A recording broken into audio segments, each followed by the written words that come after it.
3월 22일 화요일 매일 성경 묵상을 시작합니다. 오늘 함께 나눌 말씀은 레위기 13장 18절에서 39절 말씀입니다. 레위기 13장 18절에서 39절 말씀을 제가 봉독합니다. 피부에 종기가 생겼다가 나았고 그 종처에 흰 점이 돋거나 희고 불그스름한 색점이 생겼으면 제사장에게 보일 것이요 그는 진찰하여 피부보다 얕고 그 털이 이면 그를 부정하다 할지니 이는 종기로 된 나병의 환부임이니라. 그러나 제사장이 진찰하여 거기 흰 털이 없고 피부보다 얕지 아니하고 빛이 엷으면 제사장은 그를 이레 동안 가두어 둘 것이며 그 병이 크게 피부에 퍼졌으면 제사장은 그를 부정하다 할지니 이는 환부임이니라. 그러나 그 색점이 여전하고 퍼지지 아니하였으면 이는 종기 흔적이니 제사장은 그를 정하다 할지니라. 피부가 불에 데웠는데 그 된 곳에 불그스름하고 휘거나 순전히 흰 색점이 생기면 제사장은 진찰할지니 그 색점의 털이 희고 그 자리가 피부보다 우묵하면 이는 화상에서 생긴 나병인즉 제사장이 그를 부정하다 할 것은 나병의 환부가 됨이니라. 그러나 제사장이 보기에 그 색점에 흰 털이 없으며 그 자리가 피부보다 얕지 아니하고 빛이 엷으면 그는 그를 이레 동안 가두어 둘 것이며 이레 만에 제사장이 그를 진찰할지니 만일 병이 크게 피부에 퍼졌으면 그가 그를 부정하다 할 것은 나병의 환부임이니라. 만일 색점이 여전하여 피부에 퍼지지 아니하고 빛이 엷으면 화상으로 부은 것이니 제사장이 그를 정하다 할 것은 이는 화상의 흔적임이니라.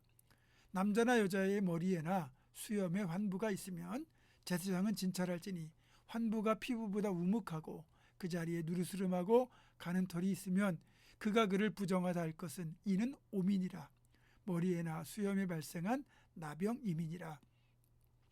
만일 제사장이 보기에 그 옴의 환부가 피부보다 우묵하지 아니하고 그 자리에 검은 털이 없으면 제사장은 그 옴 환자를 이레 동안 가두어 둘 것이며 이레 만에 제사장은 그 환부를 진찰할지니 그 옴이 퍼지지 아니하고 그 자리에 누르스름한 털이 없고 피부보다 우묵하지 아니하면 그는 모발을 밀되 환부는 밀지 말 것이요 제사장은 옴 환자를 또 이레 동안 가두어 둘 것이며 이레 만에 제사장은 그 옴을 진찰할지니 그 옴이 피부에 퍼지지 아니하고 피부보다 우묵하지 아니하면 그는 그를 정하다 할 것이요 그는 자기의 옷을 빨아서 정하게 되려니와 깨끗한 후에라도 옴이 크게 피부에 퍼지면 제사장은 그를 진찰할지니 과연 옴이 피부에 퍼졌으면 누른 털을 찾을 것 없이 그는 부정하니라.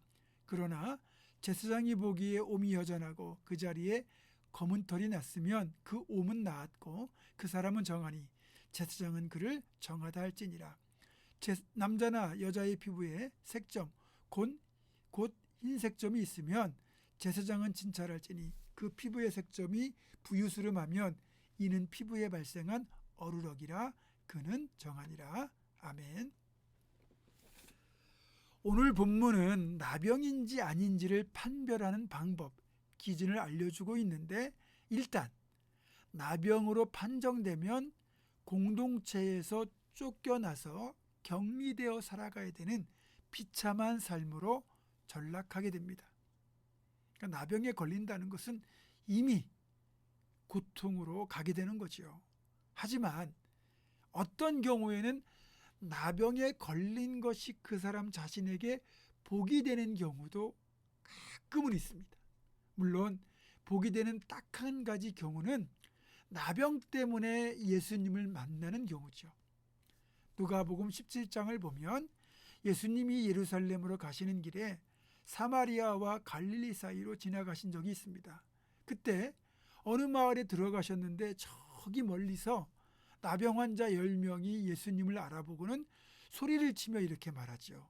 예수님, 우리를 불쌍히 여겨 주옵소서. 예수님께서 그들의 간청을 듣고는 가서 제사장들에게 너희 몸을 보이라 이렇게 말씀하시죠.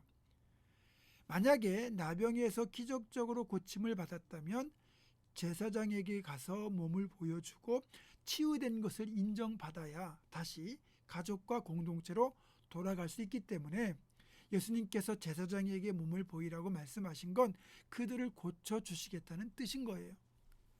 그래서 이들이 예수님의 말씀대로 제사장을 찾아가려고 발걸음을 옮기던 중에 갑자기 자신들의 몸이 예전처럼 건강하고 깨끗한 몸으로 회복된 것을 발견하게 됩니다. 너무너무 기쁜 일이죠. 그런데요, 그들 10명 중 딱 한 사람, 사마리아 출신의 나병 환자였던 한 사람만 주님께 돌아와 하나님께 영광을 돌리며 감사를 표합니다. 그때 예수님께서 10사람이 다 깨끗함을 받았는데 나머지 9사람은 오지 않았구나 그러시면서 돌아온 이 사마리아 출신의 나병 환자였던 사람에게 일어나 가라, 네 믿음이 너를 구원하였느니라, 이렇게 말씀하시거든요. 그러니까 이 사람은 육신의 병도 고쳤고 영혼 구원까지 받는 축복을 더하여 받은 겁니다. 이렇게 보면 이 사마리아 출신의 이 나병 환자는 나병에 걸려서 모든 것을 잃은 줄 알았는데 이 나병 때문에 주님을 만나게 되고 나병에서 고침을 받게 되었을 뿐만 아니라 이 일을 계기로 우리 예수님을 메시아로 받아들여 영혼의 구원까지 받았으니 최고의 복을 받은 사람으로 완전히 삶이 변화된 겁니다. 나병에서 고침받은 것이 육체적 구원이라면 주님을 메시아로 만나는 것은 영혼의 구원입니다. 그러니까 이 사람은 나병 때문에 영과 육이 함께 구원받는 전인적 구원의 은총을 누리는 축복을 받은 겁니다. 화가 변하여 복이 되는 전화위복의 주인공이 된 거죠. 위기상담 전문가이신 정태기 목사님이라는 분이 계신데 이분이 쓰신 당신은 혼자가 아닙니다 라는 책을 보면요, 정태기 목사님께서 한 번은 심각한 신앙의 위기를 겪을 때 나환자 수용소가 있는 소록도에 갔었던 경험을 고백하고 있습니다.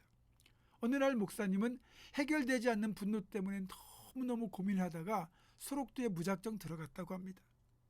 마침 목사님이 도착하던 날이 수요일이었고 예배당에 가보니 사람들이 예배를 드리고 있었습니다. 이제 예배가 다 끝나고 통성 기도가 시작되었는데 목사님은 이 분노 때문에 아무리 애를 써도 기도가 안 되는 거예요. 그런데 그때 뒤에서 들려오는 누군가의 기도가 목사님의 귓전을 파고들었습니다. 기도의 내용은 이거예요. 하나님, 제게 주신 은혜가 어찌 그리 큽니까? 주님, 어찌하면 제가 주의 그 큰 은혜를 갚을 수 있겠습니까? 당신의 이 큰 은혜에 제가 어찌하면 10,000,000,000,000이라도 갚을 수 있겠습니까? 목사님은 그 기도 소리를 듣다가 도대체 이 사람이 무슨 은혜를 그렇게도 많이 받았기에 이런 기도를 할 수 있는가 싶어서 눈을 뜨고 뒤를 돌아다 보았는데 거기에는 나병이 얼마나 심했든지 얼굴의 형태조차 알아보기 힘들 정도로 흉측하기 이를 데 없는 나이든 노인이 앉아 있었습니다.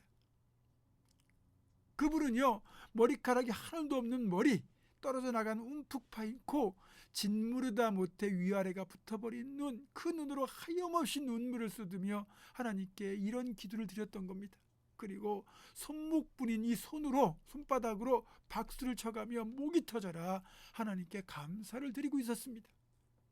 그때 목사님은 자신의 가슴 속에 뜨거운 것이 울컥 치솟아오르는 걸 느꼈습니다. 그리고 막혔던 기도가 드디어 터졌습니다.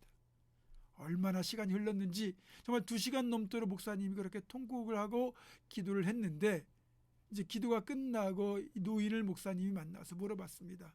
할아버지, 뭐가 그렇게 고마우십니까? 무슨 은혜가 그렇게 크신 것입니까? 그때 이 노인이 이렇게 대답했다고 합니다. 내가 나병에 걸리자 세상의 피부치들도 다 나를 버렸습니다. 물론 친구들도 다 떠나버렸습니다. 그런데 예수님만 이 소록도까지 나를 찾아오셔서 내게 소망과 기쁨을 주셨습니다. 아멘이죠. 우리가 나병에 걸려도 주님은 우리를 버리지 않습니다. 그리고 나병 같은 고난을 만났을 때 그것 때문에 하나님을 만난다면 그것 또한 축복입니다. 혹시 고난을 겪더라도 그 속에서 주님을 만나서 진정한 구원을 누리는 축복을 받는 우리가 되기를 주님의 이름으로 축원합니다. 기도하겠습니다. 고마우신 아버지 하나님, 나병을 통해서 주님을 만났다면 그 나병은 저주가 아니라 축복입니다. 우리가 고난 때문에 하나님을 만날 수 있다면 고난도 축복입니다. 그래서 고난 속에서 반드시 주님을 만나 전화위복의 축복을 누리는 우리가 될 수 있도록 인도하여 주시옵소서. 예수님의 이름으로 기도하옵고 이제는 우리 주 예수 그리스도의 은혜와 하나님의 사랑과 성령의 교통하심이 고난 속에서 주님을 만나고 화가 변화의 축복이 되는 전화위복의 주인공이 될 것을 결단하는 사랑 모든 성도들, 이들의 삶과 가정과 생업과 앞날과 우리 교회 위에 지금부터 영원토록 함께 하시옵기를 간절히 축원하옵나이다. 아멘.